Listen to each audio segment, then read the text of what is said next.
Gawin muna natin yung ating teriyaki sauce. Maglagay tayo ng Kikkoman soy sauce. Pwede rin naman kayong gumamit ng ordinary soy sauce.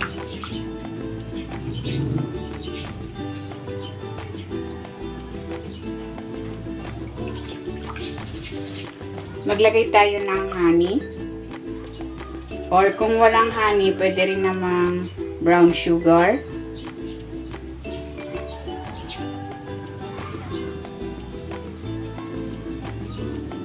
Maglagay tayo ng oyster sauce, white vinegar,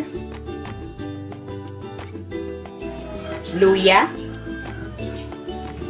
bawang, paminta. Naglalagay din ako ng cornstarch at ng tubig. Haluin natin. Ayan, habang hinahalo ko ito, kung hindi ka pa nakapag-subscribe sa aking channel, please subscribe at i-click mo na rin ang notification bell para lagi kang updated sa aking latest recipes. Ayan, okay na ito. Ayan, i-marinate muna natin itong ating chicken breast. Ayan, meron ako dyan chicken breast fillet. Iniwa ko lang yan into cubes. Dito sa ginawa nating sauce, dito na tayo kukuha ng ating pambabad.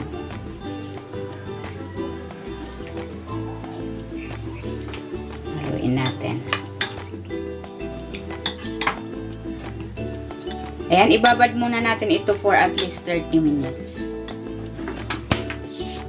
Maglagay tayo ng cooking oil.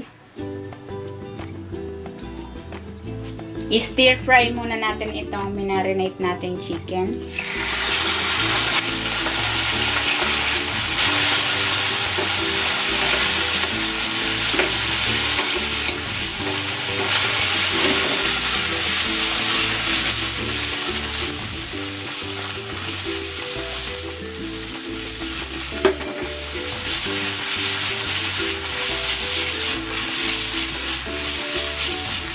Ayan, okay na itong ating chicken. Hanguin muna natin ito ng mantika.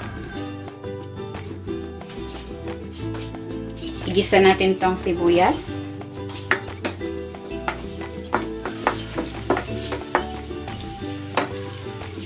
Ilagay na rin natin itong bawang.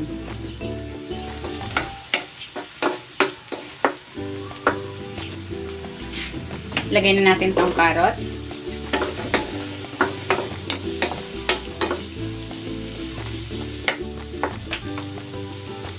Ilagay na natin tong cauliflower. Ito ay blanch ko na ng 1 minuto. Pati itong broccoli. At ang young corn. Season natin ito with salt para may lasa yung ating mga gulay. Maglagay din tayo ng paminta.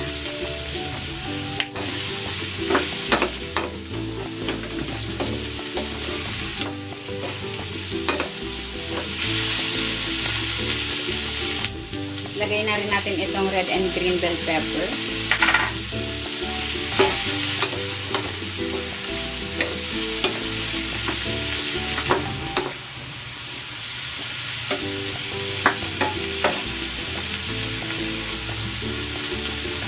Ibalik na natin dito yung ating chicken.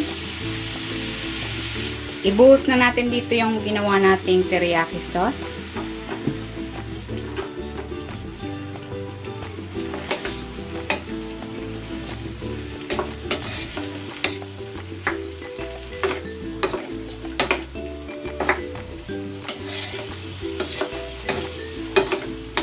Ayan, luto na itong ating teriyaki chicken and vegetable stir fry. Hanguin na natin.